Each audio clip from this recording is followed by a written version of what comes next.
Hello my friend, আজকে আবার নতুন রেসিপি নিয়ে হাজির হয়ে গেলাম। আর এটা একটা মাংসের পিস, মানে 1 কেজির বেশি হবে। তো আমি প্রথমে মাংসটা তৈরি করে নিই, ঠিক আছে? একজন আমারে বলছে আমার মনে হয় যেখানে মাংস বিক্রি করে আমি যে সুন্দর করে কাটতে পারি ওখানে অনেক চাকরি নিতে পারে। ঠিক আছে, দেখা এখন কি করে সহজ উপায়ে অল্প সময়ে আপনি রান্না করতে পারবেন। ঠিক আছে, দেখেন আমি এভাবে কেটে নিলাম। ওকে, এখন এগুলো ছোট ছোট করে করবো। আজকে একটু ডিফারেন্ট ওয়েতে আপনাদেরকে বানাই খাবো। আশা করি আপনারা বাসায় একটু ট্রাই করবেন। এটা আমি উইদাউট অয়েলে রান্না করবেন। এই যে আমি অর্ধেক কেটেছি, কারণ দুজনের জন্য 1 কেজি মাংস অনেক বেশি হয়ে যায়। এই যে এখানে আমি কোনো তেলও দেবো না। এই যে ওকে, এটা হইতে থাকে এইভাবে। ওকে, এখন আমি কিছু রসুন, এগুলো অনেকে আমাকে কমপ্লেন করেছে আমি নাকি গরুর খাবার রান্না করি, আমি ধুই না এটা সেটা। কিন্তু ভাই এত ধুয়ে চুয়ে যদি আমি ভিডিও বানাই আমার কত টাইম লাগবে। তো আমি সবসময় ধুয়ে রাখি, ধুয়ে তারপরে ভিডিওটা বানাই। আমি সারাদিন কি এই কাজ করবো? এটা তো কোনো কথা না যে আমি ধুয়ে, আপনারা বলেন আমি ধুই না, আমার নখ বড়। ভাই আমার নখ দিয়ে আমি কোনো খারাপ কাজ করি না, বুঝছেন? এই নখ দিয়ে কোনো খারাপ কাজ করি না। কোনো কিছু এরকম মনে হয় ডাটি কোনো কিছু, তারপরে হাতে গ্লাভস পরি। এই জন্য অত আপনাদের জাজ করাটা মনে হয় মানায় না। আর সাথে আরেকটা দেখাই, মাংসটা হবে সাথে আমার কিছু ভেজিটেবল আছে, আমি এইটা এখন নেব। এগুলো কিন্তু অলরেডি ধুয়ে রাখা আছে। তো অনেকেই দেখেছি আমাকে এটা নিয়ে অনেক কমপ্লেন করেছে আমি নাকি এটা করি না। আজকে একটু ডিফারেন্ট ওয়েতে হবে। একটু তেলও ব্যবহার করব। এটা হচ্ছে পোড়রি, ঠিক আছে? হচ্ছে পোড়রি, অনেকে চিনে অনেকে চিনে না। অনেকটা পেঁয়াজের মতো, বাট এটা পেঁয়াজ না। সুন্দর করে কেটে নিন একটা আলু, বুঝতে পেরেছেন? দেখেন, ওকে। ভেন্ডি নিয়ে এসছি আজকে একটা শ্রীলঙ্কান দোকান থেকে। অল্প একটুখানি ভেন্ডি নিল 2 ইউরো 2.5 ইউরো, কি দাম। অনেকদিন পরে আমার আজকে ভেন্ডি খেতে চাই।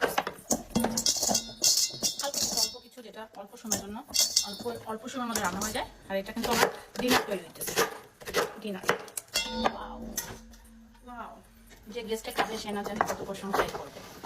ওকে, যে এইটাও আমি কিন্তু তেল এখন দিচ্ছি না। আমার রান্নার মধ্যে সবসময় আমি কিন্তু একটু পানি দিয়ে নিই। এখন বেসিন থেকে পানি দিই হালকা করে, যেন এটা জ্বলে না যায়। এখন এই 2টা পেঁয়াজ, এটা একটা কেটে মাংসের মধ্যে দিব আর একটা কেটে সবজির মধ্যে দিব। ঠিক আছে, মাংসের মধ্যে কোনো তেল আমি ব্যবহার করতেছি না, কারণ আপনারা ভালোই জানেন মাংসের মধ্যে এমনিতে তেল। বাঙালিদের অভ্যাস হচ্ছে কি জানেন, তেল মাথায় বেশি করে তেল। যার আছে তাকে আরো দেয়, আর যার নাই তারা কিচ্ছু দেয় না। মাংস হতে কিন্তু তেল দরকার হয় না, মাংস বা মাছে। অনেকে বলে আমি নাকি গরুর খাবার রান্না করি। গরুরা কত শক্তিশালী, গরুরা গায়ে যত শক্তি মানুষের গায়ে শক্তি আছে, গরুরা যেটা খায় ন্যাচারাল খাবার খায়।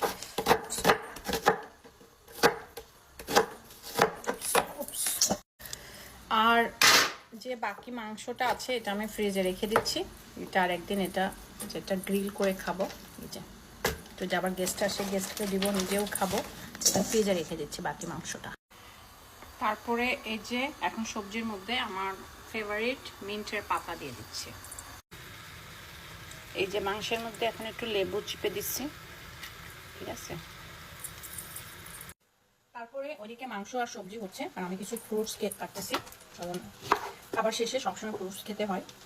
আমরা তো ভাত মানে খাইয়ে 2 থাল খাইয়ে ধরেন শুয়ে পড়ি, ফ্রুটস কিন্তু খাবারের পরে খুব আমাদের বাঙালি ট্রেডিশনে কিন্তু খুব একটা নাই। কিন্তু আমি এগুলো এখানে এসে শিখেছি। এগুলো আমার কেটে রাখতেছি, খাবার শেষে খাবো। এবং যেগুলো রয়ে যাবে পরে আমি যেটা রাত্রেবেলায় লাইট টাইট করে আমার ক্ষুধা লাগে, পরে আমি এগুলো খাই। এগুলো দেখছেন তো সুন্দর। আমি তো আর ডেকোরেশনে খুব একটা পটু না, এই যে জাস্ট ওরকম কোনো কিছু না।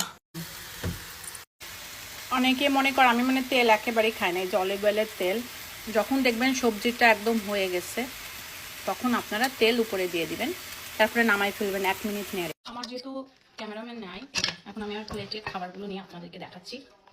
এই যে সবজি, রাইস উইদাউট রাইস কিন্তু। আর এখানে নিচ্ছি আমার ফেভারিট, আপনাদের যেটা রান্না করবো আমি, যে মাংস গরম, দেখছেন? এখন আমার গেস্ট আসছে, গেস্টও আছে, নিয়ে খাবে। এই দেশে যার চারটা সেই নিয়ে খাই।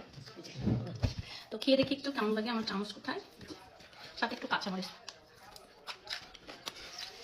ওয়াও, ট্রাই করুন।